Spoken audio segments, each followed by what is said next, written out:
Welcome to this week's edition of Hockey Unfiltered with Ken Campbell. I am the sidekick, Dylan Waugh.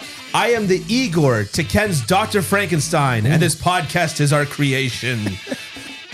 I will see you in the laboratory, master. This week we're going to be talking about the Stanley Cup Playoffs, of course. Teams that got eliminated. Bruce Cassidy's firing came as a big surprise to me. Hey, you know what I don't like? What? Coaches that are smart and win.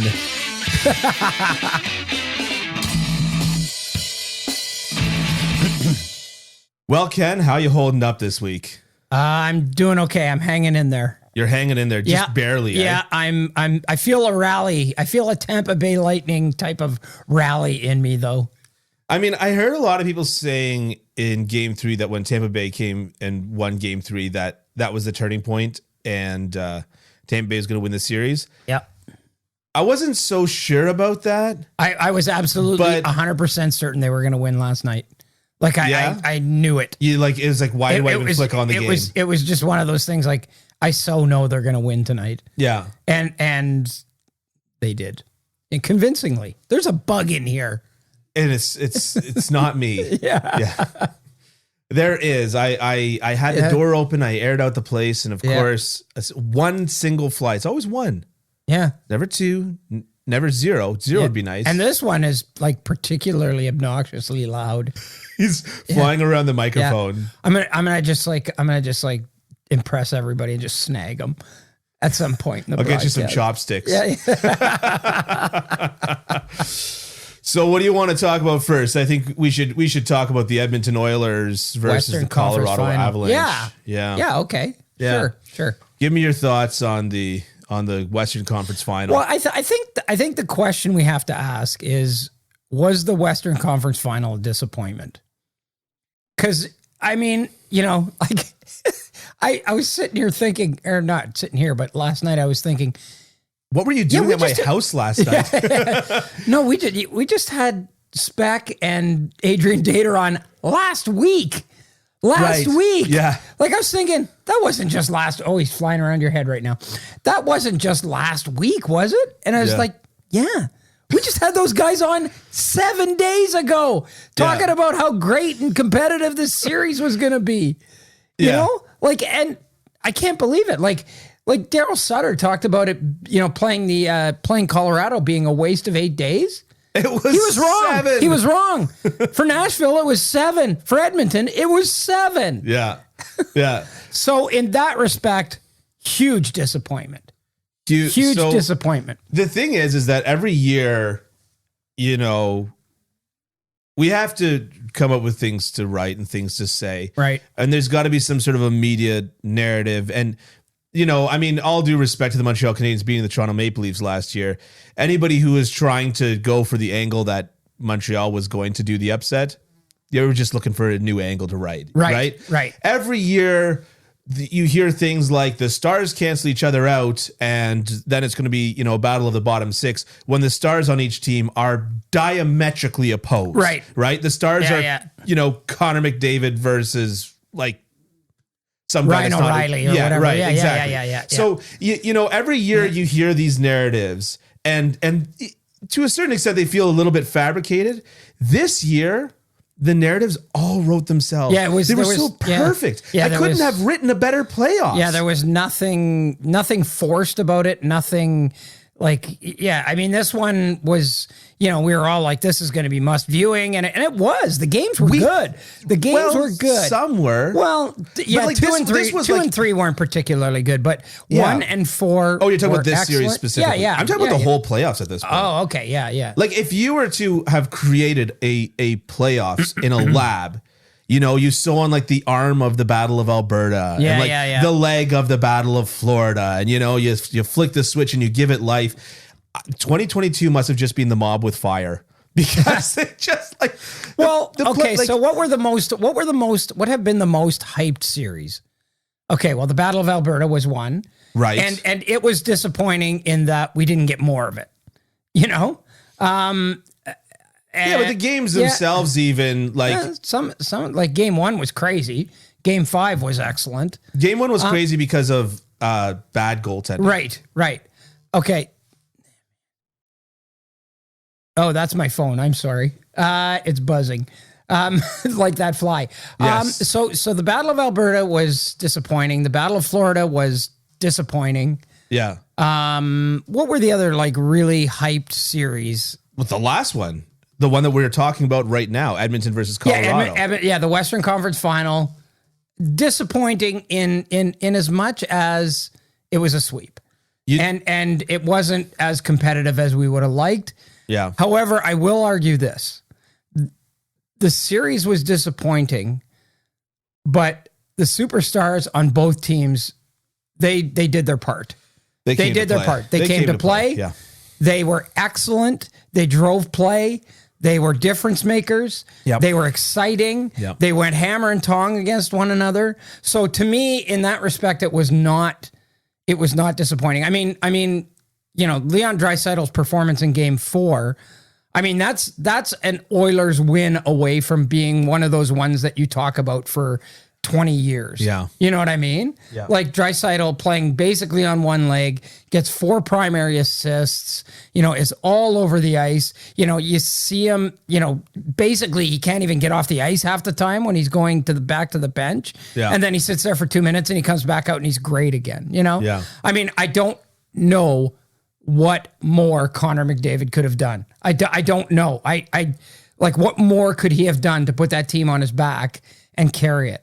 I think he was excellent. Cale Makar was otherworldly. Yeah. He was otherworldly. Yeah. I mean, that was one of the best defenseman performances we've seen in a generation. I mean, people are now like Kelly Rudy, who talked about how somebody texted him and said that Cale Makar's the best defenseman since Bobby Orr. I mean, that is the kind of thing that this guy is showing us right now. I mean, he's wrong, but somebody's saying it. Yeah. I would quibble with that. Yes. A little bit. But I mean, and Nathan McKinnon was excellent. Like it was, they all did their part. Yeah. They brought it. Hey, they didn't shortchange anybody. These guys did not shortchange anybody. Yeah. But what happened was, Mikko Rantanen got, started to come alive, and, you had Nikushkin making some plays. And it was that. It was exactly that. Yeah. It was that. It was the stars canceled each other out, and it was depth and goaltending. That ended up deciding.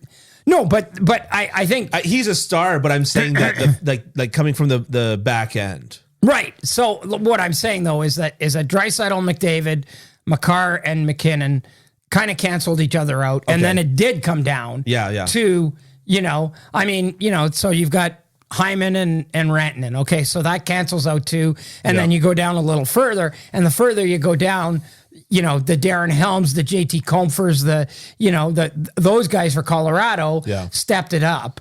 Yeah. Whereas the Edmonton guys, were, Jesse Puljujarvi was invisible at times during that series. I wouldn't say invisible. Yeah. Because on the bench, he's always got a goofy look on his face.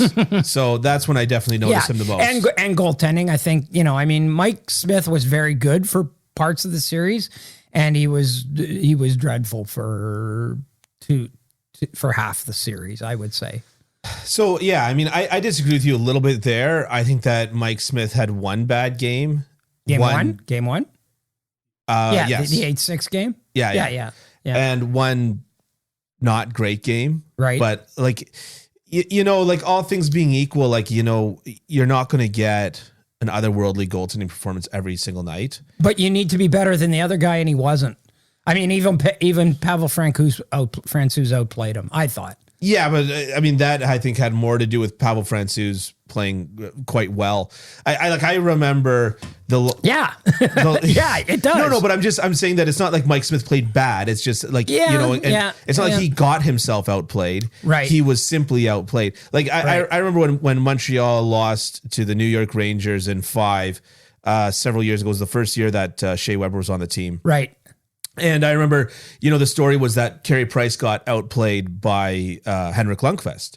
Well, Carey Price is the best goalie in the world. Why is he getting outplayed by Henrik Lundqvist? There was like 7 goals scored the whole series in all 5 games between both teams. Right. It's like, okay, Sure. So he let in one less goal or one more goal than Henrik Lundqvist over a 5-game series. Yeah. How could you possibly look at goaltending in a 5-game series with 7 goals? Yeah. Like 7 goals is like a Tuesday in this playoffs. Right. You know what I mean? Yeah, like yeah. it's so. And I will give the Oilers this, that they showed in these playoffs that hockey can be fun. You know what I mean? Yeah. Like the narrative. Draisaitl wasn't having any fun. No, well, I think he was enjoying it when they were winning, but it was tough sledding. But I just think, the narrative has always been that, playoffs is the time of the year when the game changes completely. You lock it down. Yeah. It's the games aren't as exciting. Like, welcome to no more fun. The Oilers gave us all kinds of great games, and part of it was because they just had to outscore their opponents. Yeah. Right? Yeah. And they went out and did it. Yeah. So let's touch on the Colorado Avalanche before we have a sort of more engaged conversation about the Edmonton Oilers. Yeah. I want to drop a hot take here. Are you ready for it? Yep. I still don't have a whole ton of confidence in the Colorado Avalanche going into the Stanley Cup Finals. Final. It's not the NBA. Okay, It's not the NBA. I gotcha. Okay. Anyways, I don't have a whole ton of confidence in them going into the Stanley Cup Final. No, now, the caveat being that the team in the East might be a lot more banged up than them. Will be a lot more banged up than them. Yeah. But I just think that the points that they put up this year, doing what they did this year, there is a small asterisk next to it to say the Western Conference was kind of weak. And I almost wonder if the fact that they kind of just blew through the Western Conference is that reminder of what we all said at the beginning of the year. Yep. Everyone, whether it was a Twitter or writer or person on TV, was like, the Western Conference, barring the Colorado Avalanche, suck. And so the Colorado Avalanche have only had to play real meaningful games in the last few weeks. And even then, 2 sweeps. 2 sweeps in their path here. Yeah, 2 sweeps, and they were one brain fart third period away from it being a 5-game series and not a 6-game series against St. Louis. Right. Like they're like, there are games where they probably could get away without hitting the showers. You know what I mean? Yeah, exactly. Yeah, and so they've breezed through this. But okay, so is that because I think you're selling them a bit short? No, they're clinical. They are clinical. They're exceptionally good, but I really wonder what happens when they hit a team that's had to hit a level of intensity that they have not had to hit. Right. Well, time. they lost game 1, right? Against St. Louis. That was game 1 they lost, right? So that's really, and then when they could have closed it out and they lost game 5 against St. Louis. Those are the only real kind of hiccups that they've had to deal with so far. They haven't had any major injuries other than Darcy Kemper. Yeah. And, Francouz has come in and been more than adequate. Yeah. So I'll give you a bit on that. Yeah. But I think that's canceled out by the fact that, I mean, they're also really good. They're showing up to a knife fight with a bazooka. You know what I mean? Like in the final, like that. I think that counteracts that. Like I think it's going to be Tampa on the other side, and I just wonder, after 2 long playoff runs, one in a bubble, how much they're going to have left. Also, is Braden Point going to be back? Yeah, is Braden Point going to be back? I mean, if this series, Cooper said, if this series goes 7, maybe he comes back. Yeah. So even if he does come back, he's not going to be 100%. Kucherov, I think, goes from game to game being brilliant and then looking like he's near death. You know what I mean? and so, but I just, I hear what you're saying and I get it, but I mean, it's possible that the Avalanche could just be that good too. You know what I mean? Like that they could just be an absolutely remarkably good team. I mean, you look at their personnel and you go, Yeah, I could see that being a dominant team in any conference in any era. Of you know, course. with the guys they have and the depth that they have. Yeah. And, you know, the guys they can move in and out of the lineup. I mean, Andrei Burakovsky can't even get in the lineup now. And you know, he has to come in when someone's hurt. Okay, you know? but like the Florida Panthers won the President's Trophy. Right. And they won the President's Trophy in the same division as Tampa and Boston and Toronto. Right. And Montreal and Detroit. Sorry. And Buffalo. And Ottawa. Yeah. No, but I thought I'd, you know, just play a little devil's advocate of myself there. Well, but yeah, my exactly. point is exactly. that Half their games. The Florida Panthers won in, forget their division though, even just the Eastern Conference. They won in the President's Trophy in an excellent conference where they had to fight with these teams all the time. Every team had 100 points that made the playoffs in the Eastern Conference. All 8 teams had 100 points. The Western Conference, you know, I'm just like, Colorado got less points. Fewer. You're right. Yep. Colorado got fewer points playing against lesser competition. Whoa, nice. Yes, they did. I had to redeem myself somehow. Yes, they did. They had 119 and what did, is that what they had? 119. I know. I was just going to make it Tampa, off like that was Tampa nothing. had 110. Colorado had 119 and Florida had what, 120 something? Or something like that. Yeah, 24 maybe. Yeah, so yeah, you're right. And But Tampa swept the Florida Panthers. right. It's kind of where this is all coming around to. Okay, yeah. Anyways, look, I'm not. I think that You Colorado can only play. has to You be, can only play the teams that they put in front of No, you. of course you can. But I'm just saying, I think that Colorado does have to be the favorite in the Stanley Cup final. Yeah. But I'm just like, boy, you know what? Whatever. I'll shut up. I've been wrong like every single time that I've said this. Could you imagine if the Rangers somehow pull this one out? Like they'll have been like, the Colorado Avalanche will have played, you know, with the exception of the Oilers, teams that were decidedly less than they are right in all 4 series. But that's, you know, I mean, you earned that right to do that. Conversely, because the Rangers have played better teams in every single series. Not every single series. Not the first one. With the Penguins? Penguins, yeah. I'd argue that the Penguins look like a better team than the Rangers. Well, statistically, they weren't better. Okay. I mean, they had fewer points. Yeah. And Tampa's got exactly the same number of points as New York, but they have fewer regulation wins, so that's why they're the lower seed. Right. You know what's interesting is if Tampa makes the final and wins the Stanley Cup, I'd have to check this for sure, and don't quote me on this, but I think it would only be the 3rd time since the NHL went to 4 rounds of the playoffs that a team would win the Stanley Cup not having home ice advantage in any of the 4 rounds of the playoffs. Oh, interesting. Yeah, I think the first time was the 95 Devils. Yeah. And the second time was the 2012 LA Kings. Huh. I think. I'm not 100% sure about that, but I'm sure people will check that. But I'm pretty sure that it would be only the 3rd time that's been accomplished. That's quite the stat you come up with. Fairly remarkable. It is fairly remarkable, yeah. But I mean, especially for a team that had 110 points. How did they not have home ice advantage in any series? Right. Like none. Yeah.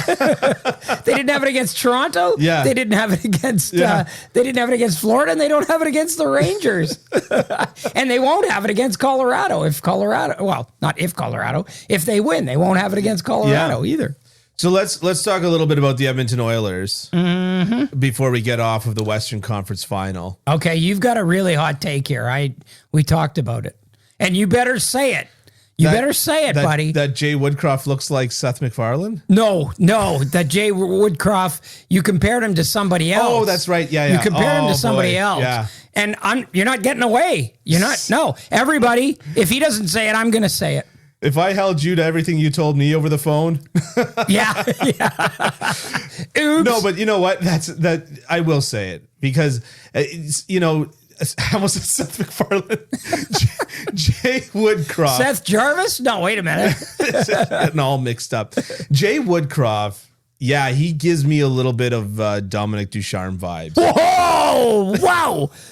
Whoa! Did you hear that? Pow! Right in the kisser. Did you hear that? He gives me a little bit of Dominic Ducharme vibes. I'll tell you why. He was very specific. He was very rigid about like kind of the way that he rolled out his lines and the way that like he just seemed to be very like I don't know how to explain it. It was overly confident and doing things that were working, but were only working because McDavid and Draisaitl were having the best playoff performances of all time. Yeah, but he's still going to have those guys next year. No, I know, but it just almost seemed okay. So last year, Dominic Ducharme was making some incredibly questionable decisions, both in the playoffs and in the regular season. And in the playoffs, he was having success. And so it was kind of like, well, you can question my decisions, but I'm having success. And it's like, well, show me a good coach, a good goalie, right? I'll show you a good coach, right? Yeah. And this year, I just feel like Jay Woodcroft putting like Ceci and Barry were a pairing for a while. Mm-hmm. Like the worst in zone pairing I could have come up with ever. You know what I mean? Having Leon Draisaitl on the penalty kill on one leg, find a place to cut his minutes somewhere. And let me tell you, the penalty kill, because Draisaitl on half a leg on the penalty kill compared to Archibald on 2 legs is not the biggest. Archibald was terrible in the playoffs. He was terrible. He was bad, but we're talking about the penalty kill. Yeah, we're talking about the penalty kill, which is a really, really, really important part of the game. Right, but it's also a very specific skill set that Archibald does have. Yeah. Right? Look, I'm not telling you that Archibald's a better hockey player than Leon Draisaitl. I'm just telling you that if you've got a guy, essentially the amount of skate strides that are left in his leg are finite. Yeah. You're going to be using them on the penalty kill. So I think about what Montreal's playoffs last year and all of the questionable moves by Dom Ducharme, and then this year, none of them worked. And he was so rigid and like, well, we have a plan. We have this, we have that. Yeah. And the team was just floundering. And he's sitting there saying, there's always money in the banana stand, right? For the Arrested Development fans. Development, But you know what I mean? Like he's just sitting there just like cool as a cucumber. Like there's always money in the banana stand. You're like, no, you've lost 10 in a row. Yeah. Get the money out of the banana stand. You know what I mean? Right, don't just, eat your ice cream sandwiches. Yeah. So my point is that in hindsight, we look back at the playoff run and be like, well, he wasn't just some evil genius. He had Carey Price and Shea Weber playing completely out of their minds. Right. And so I kind of look at Jay Woodcroft and go, yeah, man, he might be the beneficiary of the same sort of thing. He might be, but I think it also reflects that he went in there and he realized, I got 2 of the best players in the world. Yeah. 2 of the top 5 players in the world. Yeah. They take up 1 in 3 or so. They take up 30% of our payroll. Yeah. I'm playing the shit out of them. You know what I mean? Yeah. Like I'm going to use these guys. Yeah. I didn't buy my Lamborghini to park it in the driveway. Exactly. Yeah. So, but I think Edmonton is a really interesting situation because you look at Edmonton and you go, okay, they've got this run and you could tell the way Connor McDavid talked after the year that he was pleased with what they accomplished. Yeah. But he's like, this still isn't good enough. Yeah. We only made it halfway through, right? Yeah. And, to get to the conference final in the NHL today, that's a pretty big accomplishment. Yeah. That's a notch that's a feather in your cap, if you will. But now it's like, okay, we know what this team is capable of doing. We know how good they are. We know how good they can be. We need to get a goalie. We need to figure out our goaltending situation. I think that Mike Smith is just about to start rounding into form in the next couple of years. Well, good for you. He's got 1 year left on his deal, and Koskinen, I think, is an unrestricted free agent. I can't imagine you come back with that tandem. I know. I just can't imagine you do. But anyways, so you got to figure out your goaltending. But like now you go, okay, we're close. We're close, right? What could put us over the top? Could Bruce Cassidy put us over the top? Could Barry Trotz put us over the top? Could God put us over the like? Okay, so It's like that's a dirty word. See you that? said. Yeah. You're like, I know the M word. Yeah. Mike Babcock. But there's a lot, could Pete DeBoer do it? I don't know, but there's a lot Not of Pete DeBoer. The First three you said. yeah, but I mean, Barry Trotz, Yeah. Bruce Cassidy, Pete DeBoer were 3/4 of the coaching staff for Canada's Olympic team if they had gone to the Olympics. Right? John Cooper was a head coach. Yeah. He's not going anywhere. The other three guys have been piped. Yeah. Right? So you've got some really interesting candidates out there. Yeah. So if you do subscribe to your theory that maybe it was just a team responding to a change and giving you that short term, it's not even short term. The body of work, I think, was bigger than you could just say a short term bump, right? Right. Then you go, okay, well, maybe we do need to bring one of these big names in there. And the thing with Edmonton is that, money's not an object. Right. Especially since there's no salary cap for coaches. That's what drove me crazy. You don't have to cheap out on a coach. Yeah. You can throw the bank vault at somebody. That's what drove me crazy about the narrative midway through the year when to go back to the Dominic Ducharme thing, when it was like, well, they're not going to fire Dominic Ducharme because then they will have 3 head coaches on their payroll. Who cares? And Ducharme, Julien still on the payroll, and then whoever else they hire. And I'm just kind of like, yeah, except that you wake up in the morning and guess who you are? The Montreal Canadiens. Yeah. You're the third most valuable franchise in the NHL.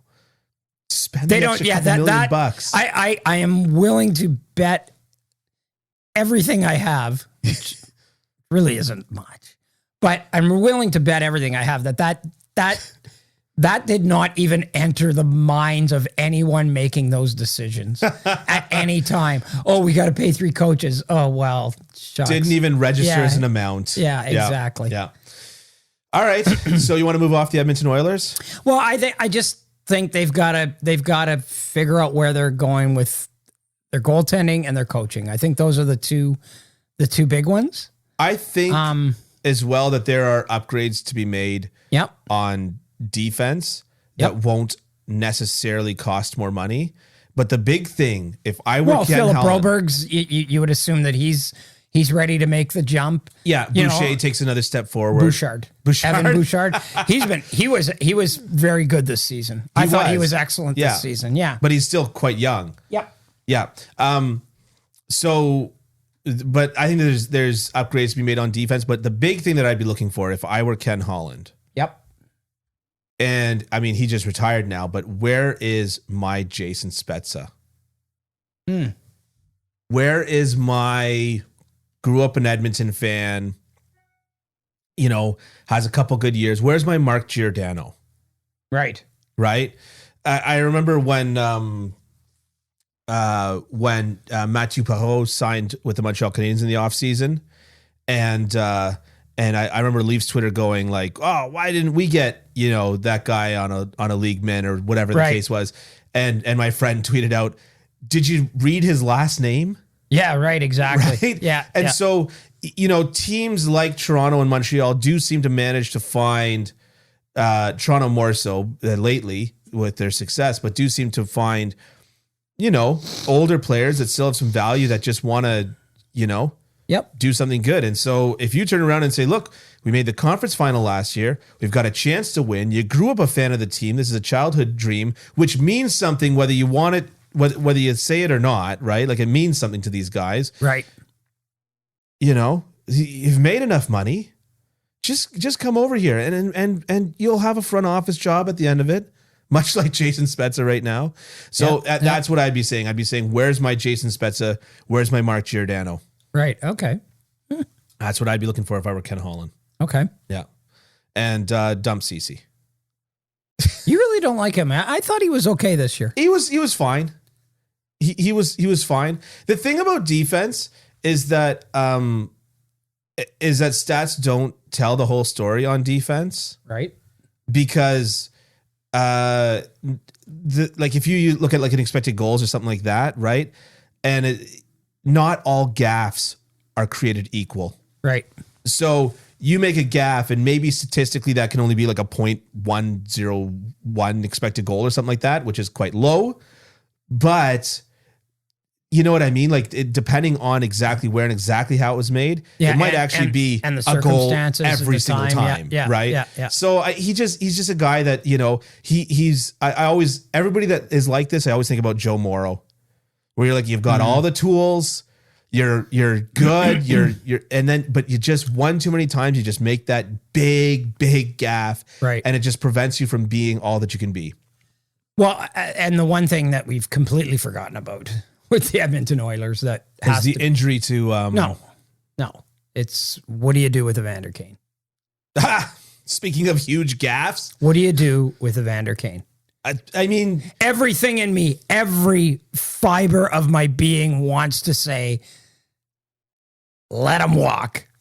Let him walk. They can though. I know. Like, after that, after the way he played, but Evander Kane is the last guy you want to give a long-term big money contract to.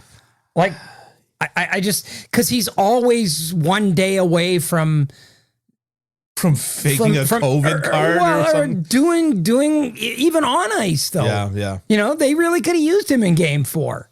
Yeah. You know, and I just, everything. One of the hottest shooters in the league everything right now. Everything in me wants to say the Edmonton Oilers should just say, thanks so much, Evander, for the 4 months or whatever it was that you gave us. You were excellent.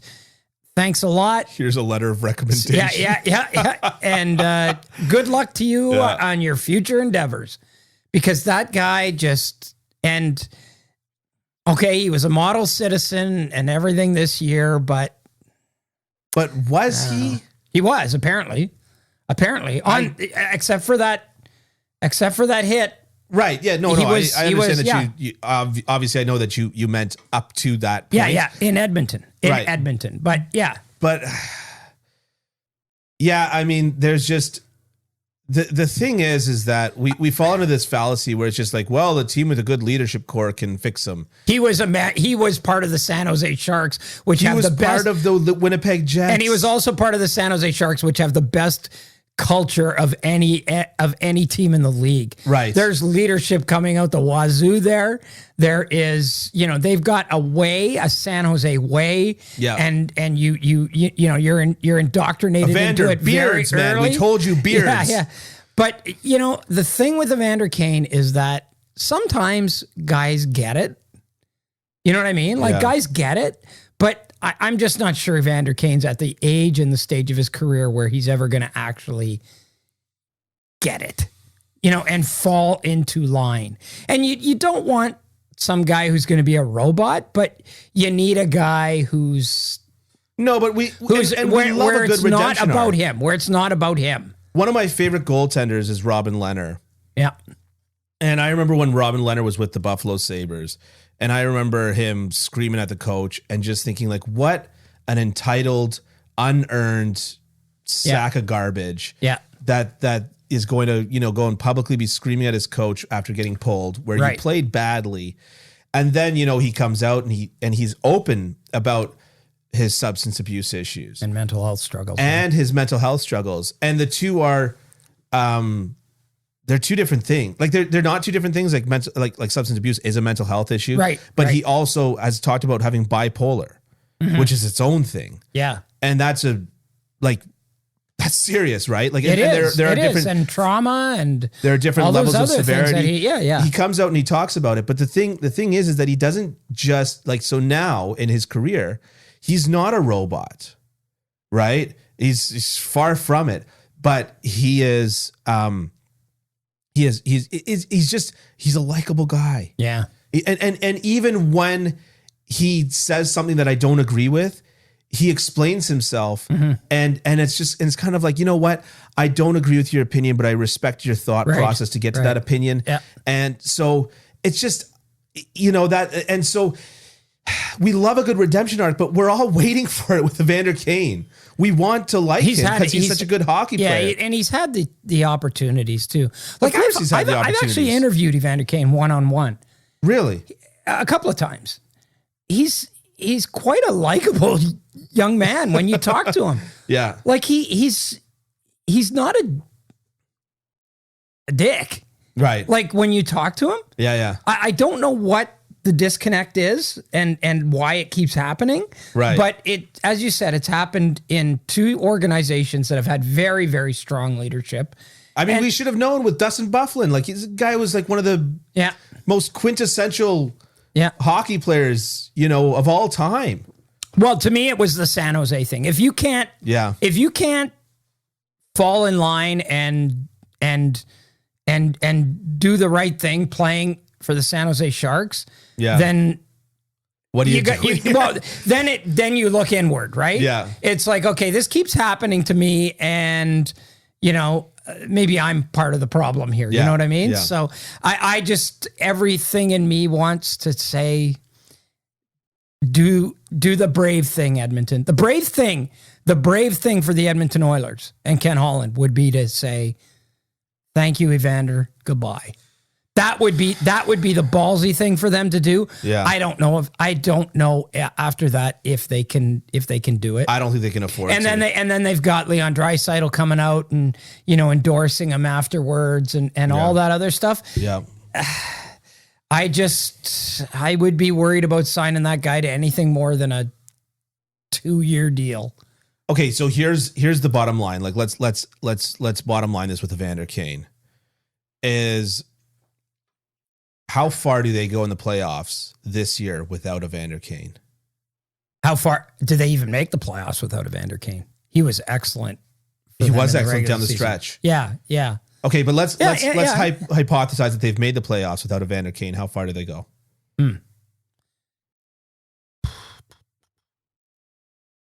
I'm not sure if they get to the conference final without him.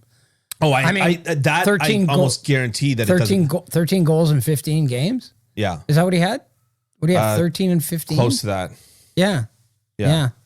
I don't know that. I guarantee that they don't make the conference final. I'm wondering if they get out of round one. Maybe they don't. Yeah. Right. Yep.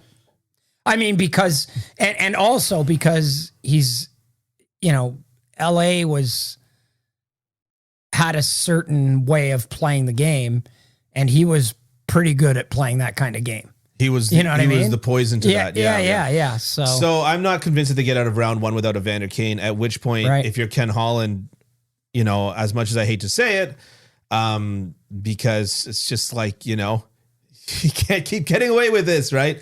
But, how do you, if you're turning around and you're saying, okay, we want to build off the success, Evander, it's like McDavid, Draisaitl, Kane, Hyman, everyone else. Yeah.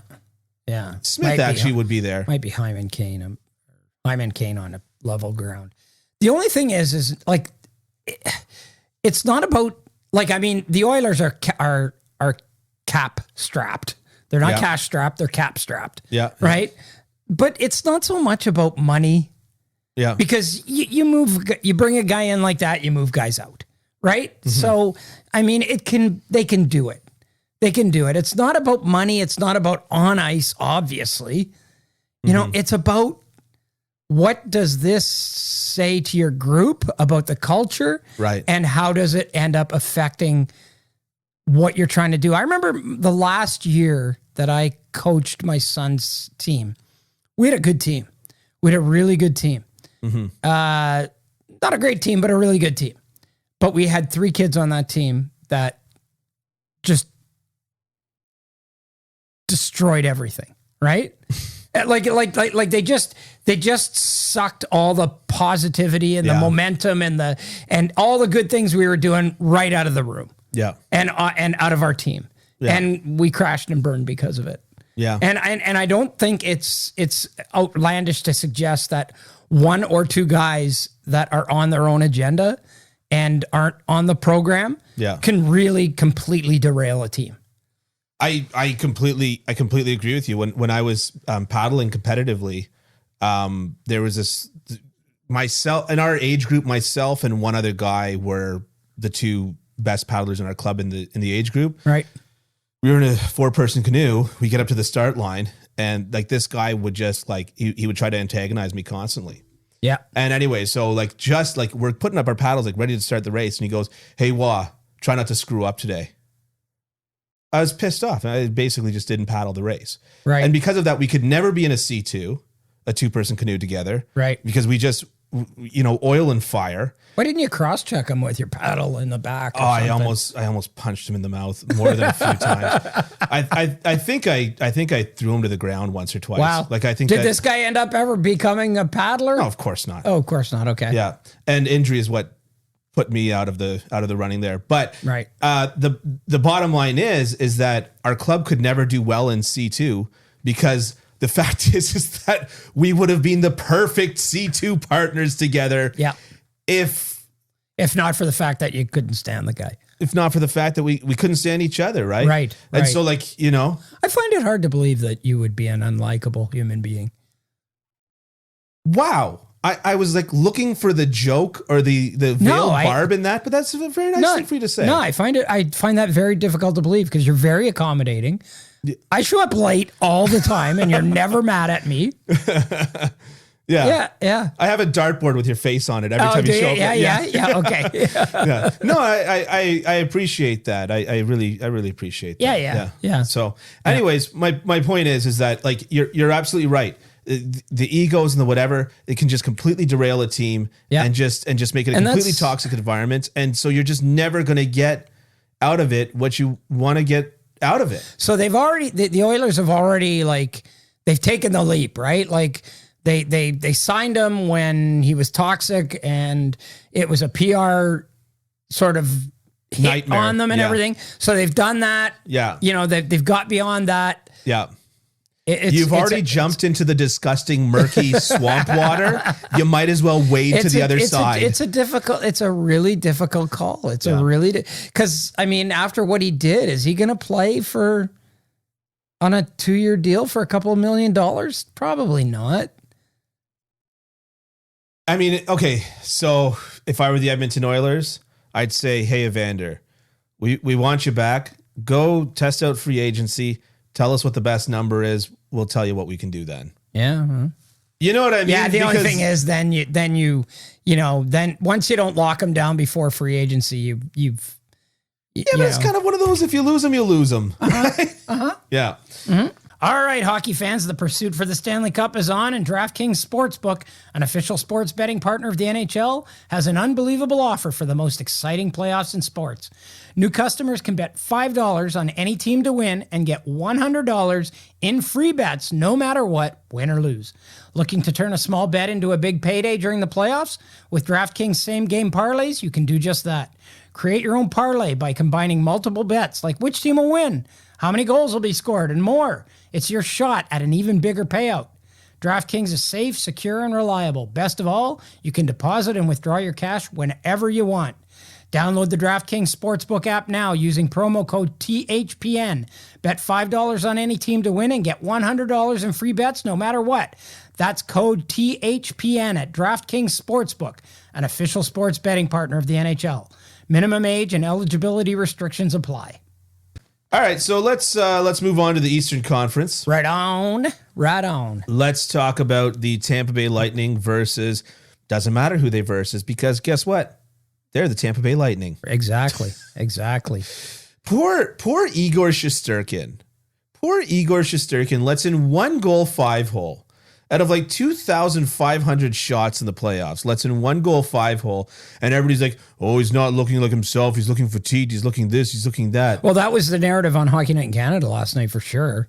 Oh, was it? Oh, yeah. I don't tend to watch it between periods. He faced a bunch of shots in Game 3. Yeah. And they got outshot last night, not by a huge margin. I just saw it on Twitter a bunch. Yeah, not by a huge margin, but yeah. I mean, I don't know enough about goaltending. All I know is he looks beatable now, He's letting out some really, really juicy rebounds. Oh, but he's been letting out the juicy rebounds all year and all playoffs. Right. Yeah. but during the regular season, he was letting out those rebounds and he was able to be in position to stop them. I'm not sure he is now. Like Maroon's goal was on a big rebound that kind of, it was a bit of a slap backhand sort of thing. Yeah. That you wouldn't think he would let in, that sort of thing. So I don't know. I mean, I think the whole narrative of this series is that it's playing out the way it's supposed to be playing out or should have played out from the beginning. And that is that Tampa Bay is by far the superior team. Okay. And they're starting to show it. Rebound attempts against. So a goalie lets out a rebound and somebody tries to take a shot on that rebound.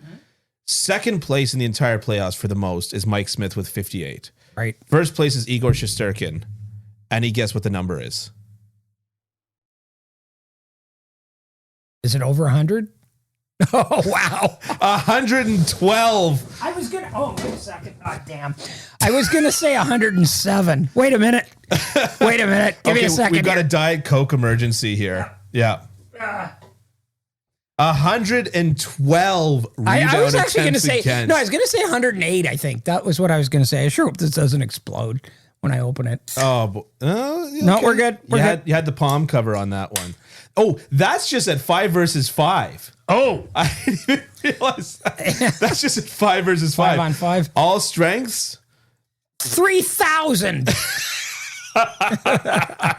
Rebound. Okay, 128. Oh, okay. And Mike Smith goes up to 76. So he's 50 ahead, eh? And Andrei Vasilevsky goes up to 59. Yeah, he's no longer double Mike Smith. Like 118 at 16 would be double Mike Smith. Right. And he was at 112. So just come on, man. Like by the time we're finished this podcast, he'll have more rebound. Yeah. Yeah. That's insane. Yeah. That's insane. I just feel like that the Tampa Bay Lightning, maybe it was just a matter of shaking off that rust.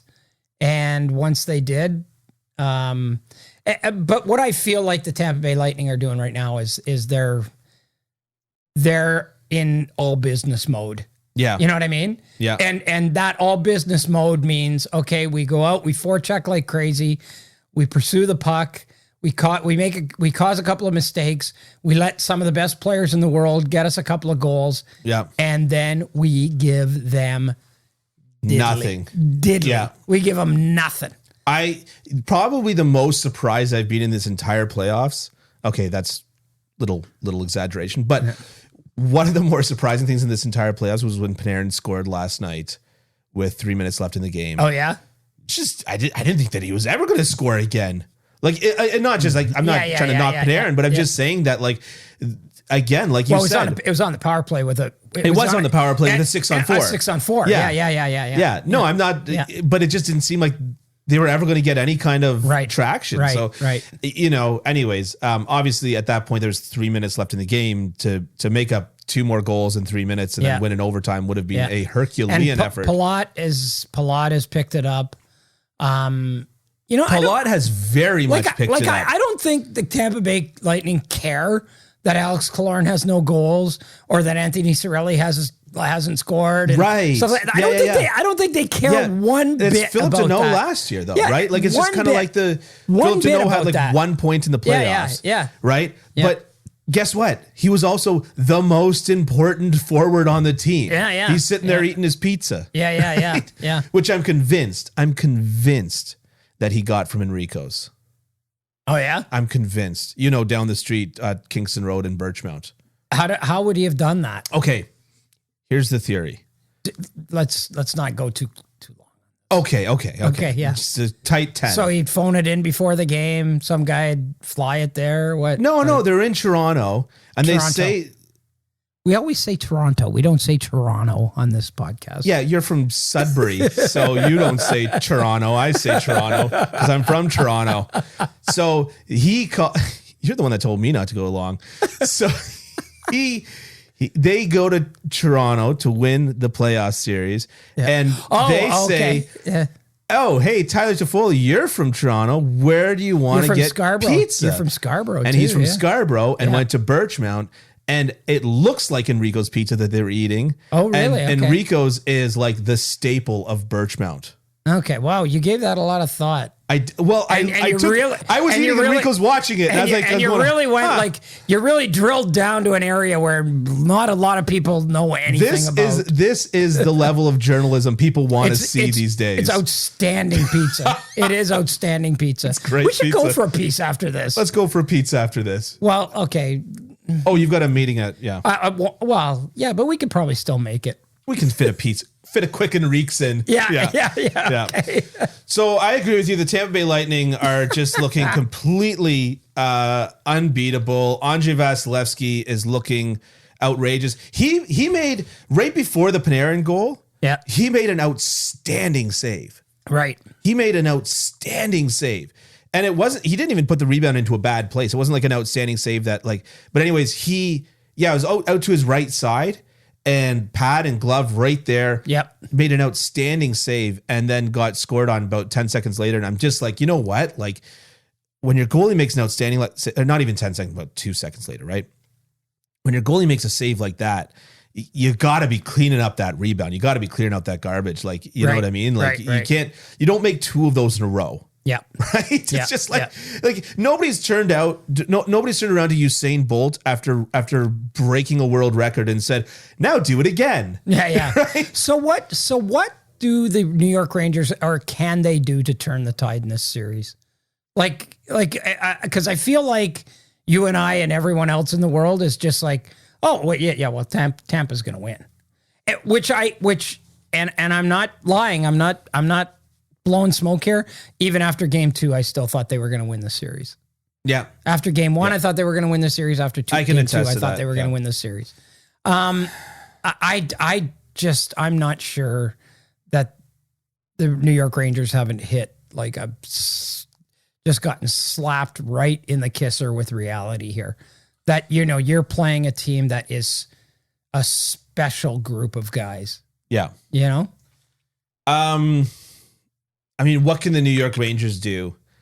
Here's the thing. They have gotten here on individual performances. Yeah. They have not gotten here on team play. Right.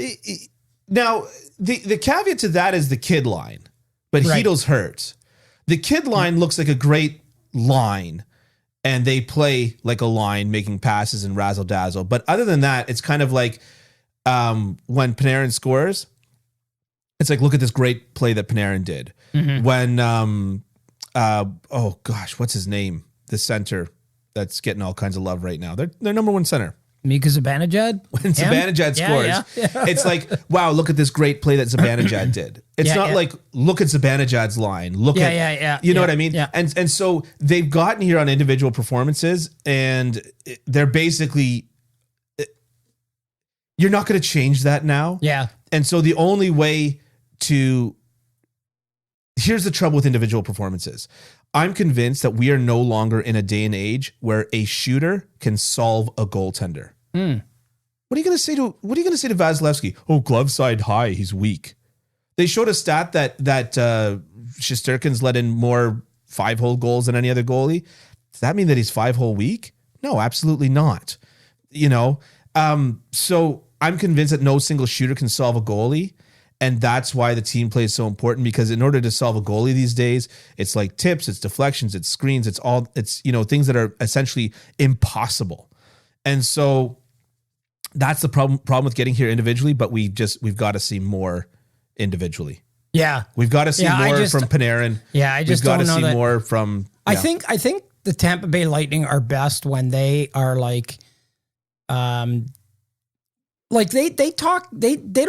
the Tampa Bay Lightning rarely talk about the other team. Yeah. It's always them. You know, when they're really good, it's because of what they do. And when they're really bad, it's because they get away from that.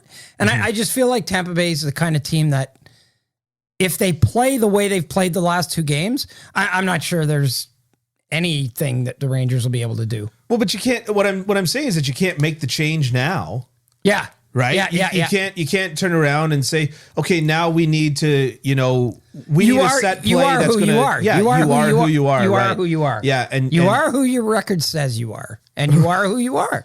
Like you can't. Yeah, and I mean, you're not gonna become something you're not at this stage of the game. Yeah, right. Yeah, and so now Tampa Bay, conversely, is a team that has thrived by essentially harnessing those individual performances and turning them into team performances. Yep. Right. And that's who New York eventually needs to be. Two things. One, New York Rangers have the worst expected goals for percentage of anybody in the playoffs with 39.45%. Well, I never expect them to score, so that's the thing. Right, but that's the thing is that they don't. You know what I mean? Anyways. Yeah. No, I mean, you're joking, but you're not joking, right? Mm-hmm. But two, the one thing that I want to say is a goaltending thing. We have seen a really, really interesting last 2 years of goaltending where Carey Price played Andrei Vasilevsky, which was a clear and decisive passing of the torch. Right. And now Andrei Vasilevsky is playing Igor Shesterkin. And I don't know that he's playing a lot better than Shesterkin. As a whole, he's had better games and better moments. Right. But as a whole, he's also now that he's winning games, he's also getting the much easier workload. Right. Than Igor Shesterkin. So he absolutely, we're now not to say that this is the passing of the torch, but this is like the precursor of the passing of the torch. And rarely do we see two of the best goalies in the world go against each other. Right. Two of the undisputed best. Seeing Carey Price and Vasilevsky do it was two of the undisputed best. Right. And seeing Shesterkin and Vasilevsky do it again is once more two of the undisputed best. This is a very important thing, I think. I mean, we talked about. Okay, it's not important. It's hockey. None of it's important. Yeah. Yes. As Scott Taylor from Winnipeg said one time, he's a legendary sports writer from Winnipeg. He says sports is the only thing that lets us be really passionate about something that doesn't mean anything. Well, that's what I love about sports, right? Is that news and rumors, you can get into like the rumors. Oh, this guy's going to get fired. That guy's going to get traded. Yeah. It means nothing in the grand scheme of things, right? Like, nothing. You know what that's called in real life? Fake news. And it's possibly the most insidious, disgusting thing in our world today. But in sports, it's so fun. You just get to go with the gossip and the horrificness of it. But anyways. But I think, we talked about the Western Conference and the Oilers and how they, sort of made hockey fun but on the other side, we're seeing more traditional playoff hockey, right? Yeah. And if that narrative stays the same, like the Rangers can't do it because, as you talked about, they're based more on individual performance, right? Right. And they're just not built to play that style of game. They're just not built that way. Even their ability to defend a rush. Right. You've got defensemen like Adam Fox and Keandre Miller who are excellent skaters. Jacob Trouba's been outstanding. Oh, and Jacob Trouba, of course, yes. There were times when I thought, whoa, boy, what? Looking like a bad trade. And a bad contract too. Yeah. But he's had like a very, very significant impact on games. And you can say what you want about his hits, but the bottom line is that the NHL has not deemed any one of those an illegal hit. Yeah. Okay. So he's staying on the other side of the rule book. Yeah. And he's been good. He's been really good. But the reason why I didn't add him into this category is because he's the exception of what I was about to say. Right. But when you look at guys like Adam Fox and Keandre Miller, because of their kind of individualism, they're excellent at defending rushes. Yeah. They're excellent at angling somebody off, like what we saw Cale Makar do to Connor McDavid and Bowen Byram do to Connor McDavid as well. They're excellent at angling these guys off and defending those rushes. When it comes to a cycle play, an in-zone cycle play, they sometimes look a little out of place. Now, Jacob Trouba hasn't. Right. But that's where, once again, they thrived on individual plays, which is preventing the puck even enter the zone and get into a cycle. But once it does, they're screwed for 3 or 4 shots. They're like, any time that Tampa establishes a cycle in their zone, you know that they're getting 3 or 4 shots. Yeah, and you're right. You're right. And you've got to take away the Adam Fox's ability to freelance. And I think they've done that in the last couple of games too. Yeah. Because Adam Fox is most dangerous when he's got, some room and some ice and he can react to the play and because he sees like everything. Yeah. Right. Yeah. And so I think that they've done a pretty good job of taking that away. And that's a big reason for where they are too. So. Completely agree with you. Yep. All right. Well, anything else you want to talk about? I want to talk about Bruce Cassidy getting fired. Oh yeah. Yeah. Yeah. We definitely have to talk about Bruce Cassidy getting fired. Yeah. Bruce Cassidy this year had the quote of the year for coaches in my mind. He might have. Yeah. Yeah. What did he say? He was talking about, somebody was asking him like an advanced analytics thing. And he said something to the effect of like, oh yeah, we got a lot of nerds upstairs just crunching the different numbers and coming up with different things. No, I don't mean it like that. Like they're good nerds. Like I like them. They're good and they're helpful. But I'm just saying that they're got the nerds upstairs. Like right. It was so funny and playful. And your heart went like it fluttered a little bit, didn't it? I could be a good nerd. Yeah, it was like the thing is that aside from a few absolute morons on Twitter, most stats people don't watch the game and don't think that the whole world revolves around Corsi, right? Or zone entries or something like that. Like other than a few idiots on Twitter, that's like most stats people don't think that. And so when I saw that quote, I was like, this guy is the perfect embodiment of, yes, I'm old school, but I'm also listening and I'm learning and there's something to be taken from this. Yeah. Right. And that's what you want. And then a mere 3 months later, he's out the door. Hit the bricks, buddy buster. See, to me, if there were any doubt about whether this is a players run league or not, it's completely confirmed with Bruce Cassidy being fired. Do you think that he wasn't very liked? Well, I don't know how well liked he was. I do know that in the 5 full years that he coached this team, prorated when you take away the 2 years where they didn't play 82 game schedules, he averaged 111 points a year. He made the Stanley Cup final in 2019. What a loser. In 2019, never missed the playoffs, never had fewer than 100 points except for the year that they prorated. And prorated, I think that year he had 111. Right. And what's troubling to me is that I hear Don Sweeney saying that, the message, his message and in the way he delivered the message took a toll on the players. Wow. Yeah. Really? Yeah. Really? How's being a shitty team and losing going to take a toll on them? Well, they're not going to have Brad Marchand. They're not going to have Charlie Coyle to start the season next year. They might not have Patrice Bergeron. They might not have Jake DeBrusk because he might get traded. Yeah. This roster, like to me, they have no help coming in goal. The firing of Bruce Cassidy, like it's like you just took that window and slammed it shut. Like, I don't see this team. Like, he did so much with such a diminished roster. He got 51 wins. Can I repurpose a Craig Button quote? Sure. I don't think they're going to win a game next year. But I mean, oh my goodness. Like, really? Yeah. Like, really? Yeah. I'm completely with you. Like, it's hard to know what's happening behind the scenes because I don't know if you remember when Joe Thornton had the captaincy stripped in San Jose. Who was the general manager? It was Doug Wilson. Yeah, that's right. Doug Wilson, the same general manager forever. Yeah. But Doug Wilson said, basically, he pussyfooted around it, but he said, Joe Thornton can sometimes be a little bit of a fierce competitor, and sometimes that spills out into how he treats other players on the team. Essentially said something to that effect. Really? Because Joe, to me, is like, right, but that's what we think of Joe. Yeah. We think of Jumbo Joe with his shirt off doing an interview.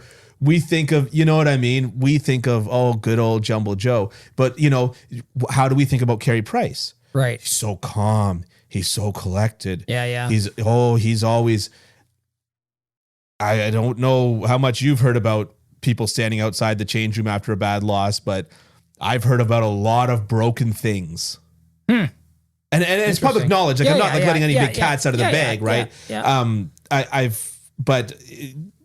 With Carey Price. With Carey Price. Yeah. But this is what I'm saying is that, Yeah. I mean, it's obvious that there's a disconnect between the players and the coach.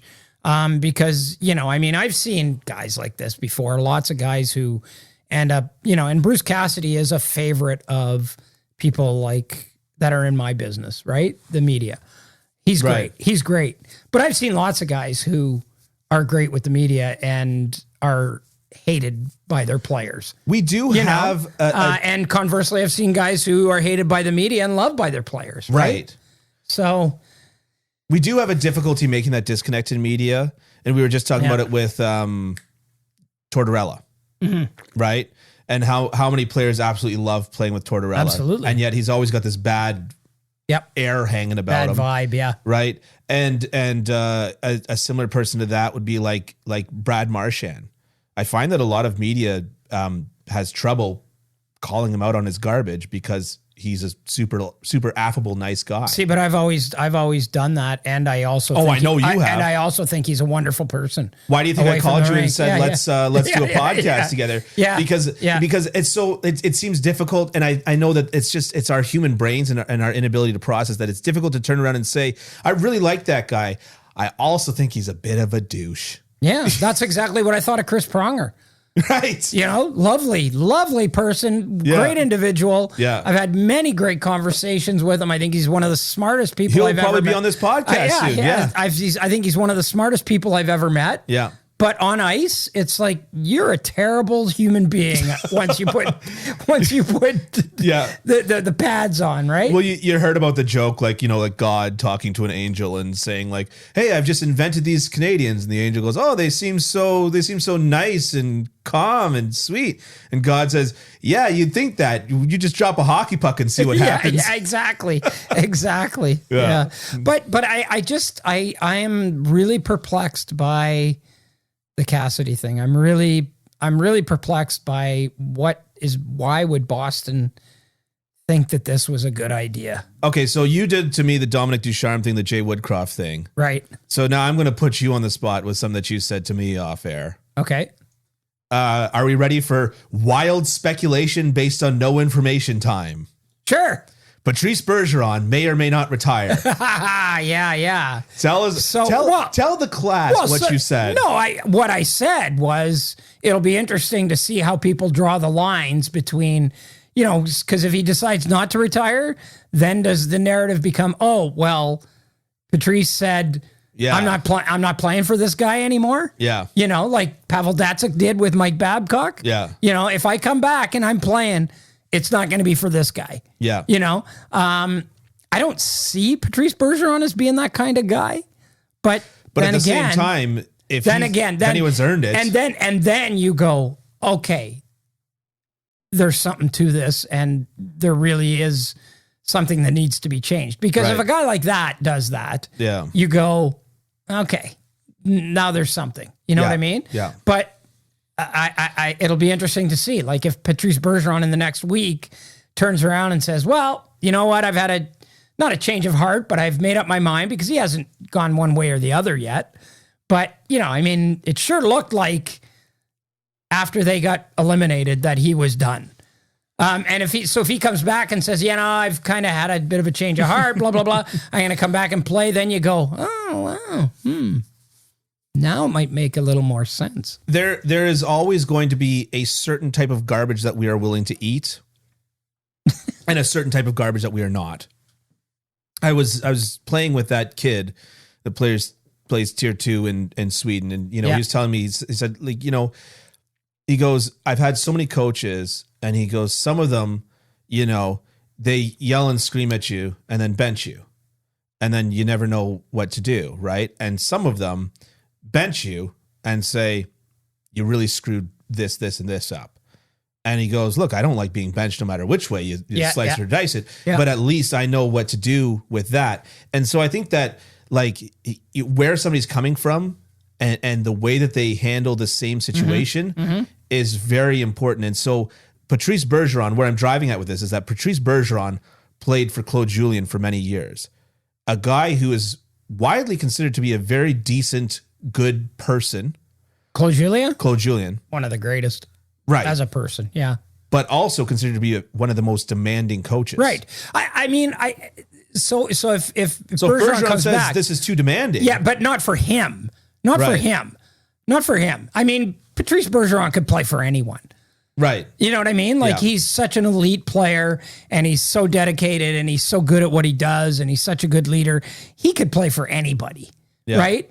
But if he's identified this as being a problem that runs through the roster and affects the roster, then you say, okay.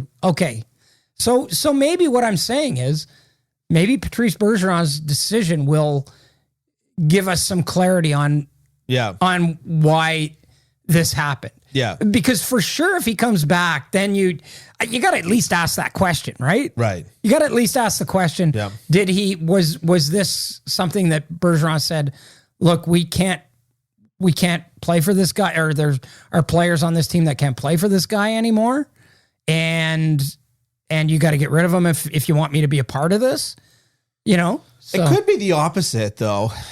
Right, like we could be mixing up like maybe he retired or is considering retiring. They hire a new coach, and that coach calls him up and says, "Hey, look, Patrice, I hear you're considering retiring. Let's chat." And then they have a great chat, and it's less that Bruce Cassidy forced him into retirement, more that another coach talked him out of it. Well, yeah, but what I'm saying is if he comes back before that happens, before that they have somebody else in place, then you go, okay, well, something to this. Fair enough. Yeah. Fair enough. I think we've talked about everything. We've talked about everything. We've done it. We have solved hockey. Yes, exactly. Exactly. Yes. All right. Well, thank you for sticking around this long. Check out kencampbell.substack.com. Check us out on Apple Podcasts or the Hockey Podcast Network. Please leave us a review or a rating. And of course, YouTube. You can get this in bite-sized clips. And we will see you next week.